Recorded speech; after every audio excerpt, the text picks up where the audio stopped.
All right, here we are in Steel and Vance. Linda, we're not on strike.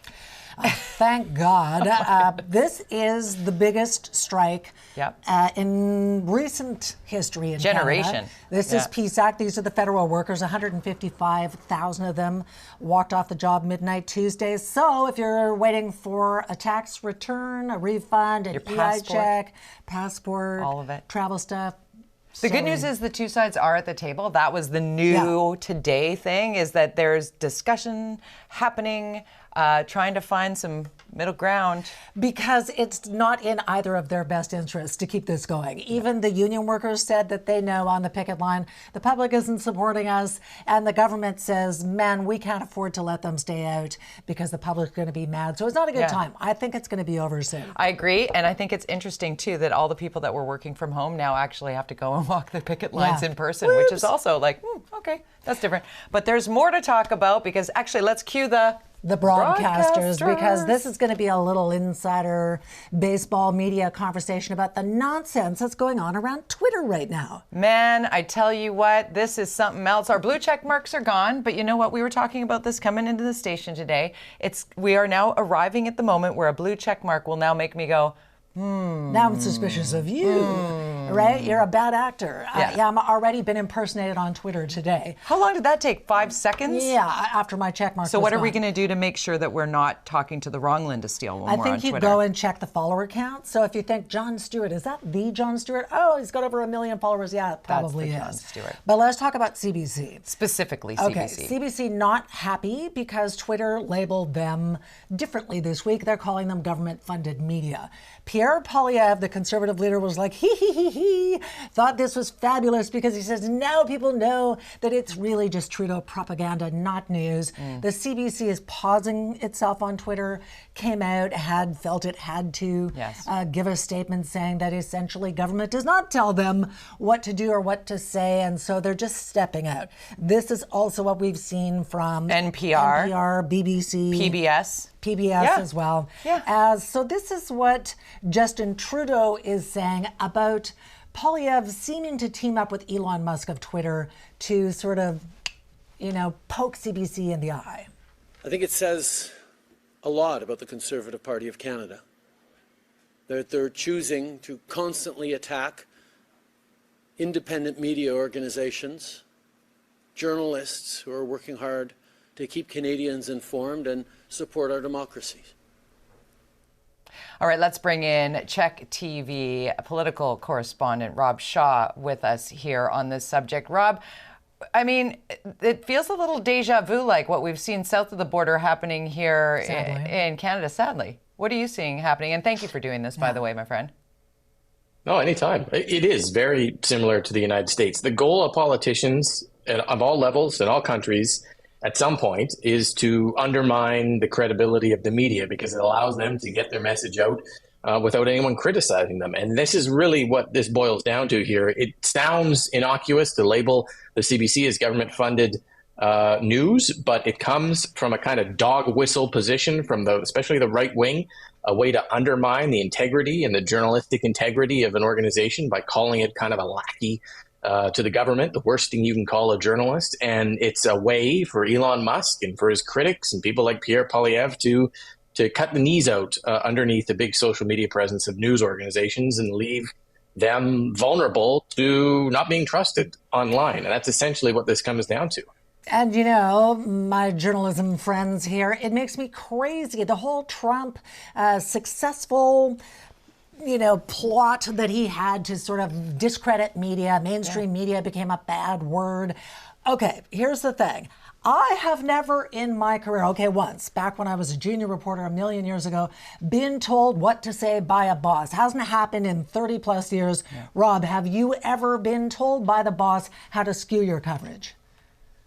Yeah, once when I was a high school student in Ladysmith at the local community paper, of all things to do with a rugby game. That was it. I've worked for some of what we would consider to be the most evil media corporations in history, and some of them are bankrupt now. And no one's ever told me to do anything. And I think that whole argument I use sometimes, that line with politicians, never ascribe to conspiracy what you can explain through incompetence is often the case, when it comes to the media as well. Everyone's trying their best. Everyone's run ragged with the internet and instant filing deadlines. There is no grand conspiracy amongst the media, but it helps. I think we saw this during COVID. It helps some people to explain the world, to concoct those conspiracies, whether it was on vaccines and whether it's on media.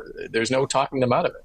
And it's interesting. We all work for Czech in one form or another. Actually, Linda and I own the show, and we are partners with Czech. But working for Czech Media, the only employee-owned media outlet in North America, and still we have trolls coming at us saying, "You're owned, the government, you lib, da da da."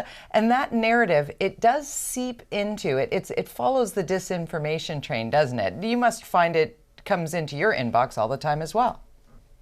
Yeah, it hasn't changed for me from working from one corporate-owned media to an independent organization over the years. I think we in the press are going to have to do a better job explaining how we do our jobs, cracking open a little bit more of the ivory tower that we've sat in for so many years, appearing out of nowhere to ask questions and disappearing and then producing a product. Like, we do need to do a better job. And in the absence of doing that, we let our critics define us. And that's one of the reasons I'm not sure CBC leaving Twitter, which they have done, is the best move. If people are still there, you have to convince them and talk to them. And I'm going to keep doing that on Twitter for as long as I can, even without my blue check mark, which I feel naked without. I'm with you. Right? I feel a little naked without mine too. I didn't ask for it. I didn't ask for it, but when it showed up, I was like, okay, I'm glad people know it's me, right? Well, or do they? That's the problem. They used to.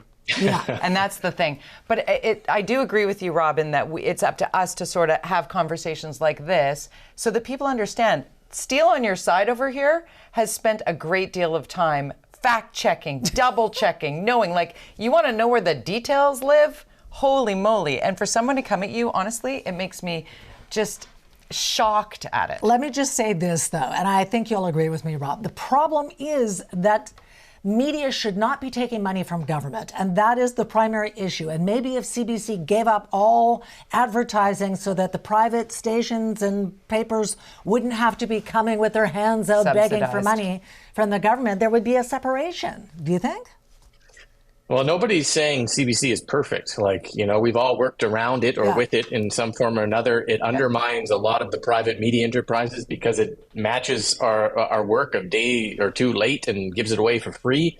But that doesn't mean, you throw CBC out completely. No. It just means you can reform it and reapply it. In some communities, we all know CBC is the only place you get radio, the only place you get local news. It has a value.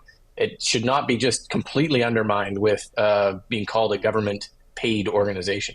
I got to say, I've worked at the CBC briefly, and I loved it there. And I was in the meetings where they sweated every detail, and there was no government phone call. There was no one calling in telling everybody what to do. No one checked my work before. Granted, I was doing the sports. I was doing the Stanley. But nobody told me to change my story like you did back in high school in the rugby story, Rob Shaw. Rob, listen, we could have the media conversation, and we should, as you say, pull back the curtain. Next time we'll have you on, we'll talk about the difference between the editorial journalists and the news reporters. That might clear things up for people. But come in studio, will you? Anytime. I'll hop on the old ferry as soon as they reopen the buffet, and I'll be right over there. All right. All right. Sounds good. Thank you, Rob. Okay. Rob Shaw, Czech's parliamentary correspondent. By the way, the one time I was asked to alter my story was because I worked for an independent TV station in Edmonton that was owned by a surgeon who was a very big supporter of the Conservative Party, and he wanted me to slant something toward them. That has never happened since then. There you go. Happened once. We're going to get into more conversations over the course of this program, but you want to hang out for a little later on, because was United Airlines out of line for asking a pregnant woman to pick up popcorn from the floor of the plane under her two little children? Tens of millions of people have opinions, and we have ours. We're going to share them with you in just a few minutes. Yeah, still had a rash of stabbings on metro buses, have transit riders calling for stepped-up security measures. The transit police chief joins us next.